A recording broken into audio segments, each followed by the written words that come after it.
Yo, what's going on, everybody? Welcome back to the channel.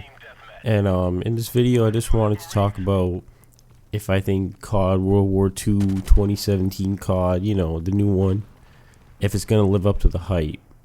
Because I see a lot of people hyping this game up, but we just have to remember what happened with older games.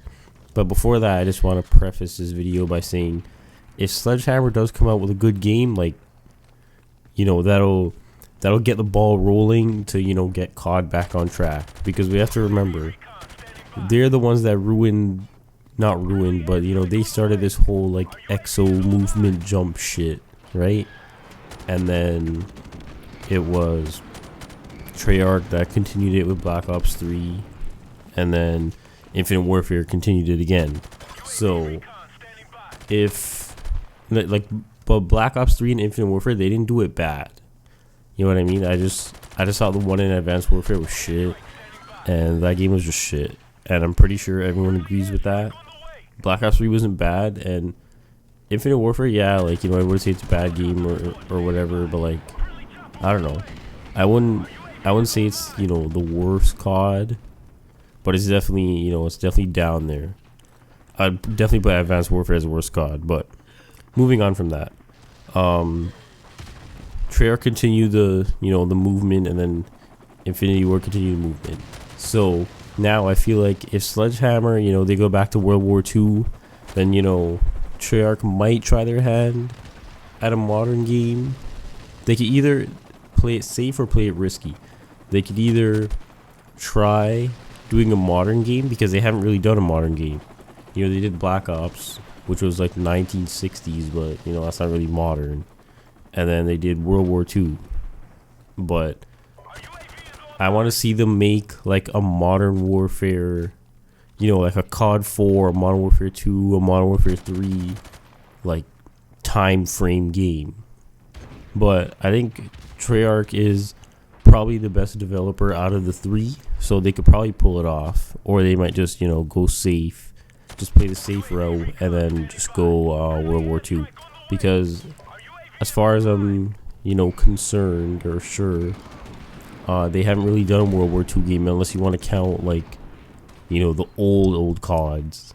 But I don't know, I feel like everybody, when they talk about COD, they talk about the quote-unquote first COD being COD 4, because that was what got the ball rolling for everybody. That's what introduced creative class, and the whole customization aspect. Yeah, Infinity Ward, because remember, they were on top. They were the first, they were the good developer. They made COD 4, they made Modern Warfare 2, they made Modern Warfare 3.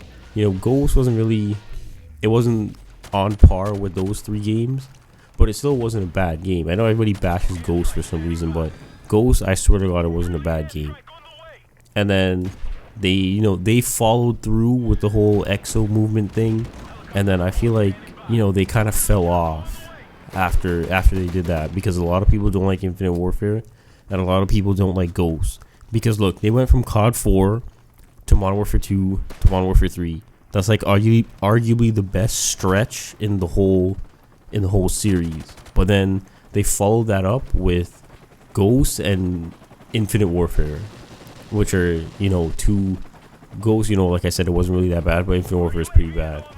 And then that was, everybody considered Treyarch second before to Infinity Ward, and then now I feel like everybody considers Treyarch first, because I don't know, they just started making good games, I guess. I guess they got new people, or something happened, some backdoor deal happened, and then you have to remember the two old guys from Infinity Ward. I forgot their names, Vince Zampella or something.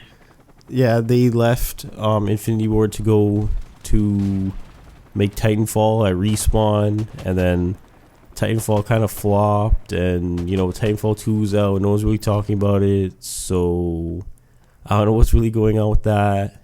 But and then Sledgehammer, people, it's a toss up for me, because Sledgehammer they helped on Modern Warfare 3, and then they made Advanced Warfare, So, Modern Warfare 3, we'd give them, a good thing for that.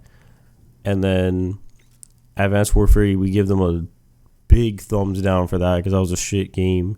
And then, they could be on the good side if, COD World War II lives up to the hype, if it's a good game, if it's a supported game.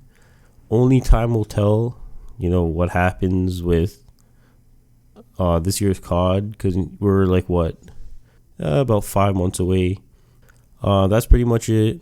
In the background, you probably watch some COD 4 gameplay, some random gameplay.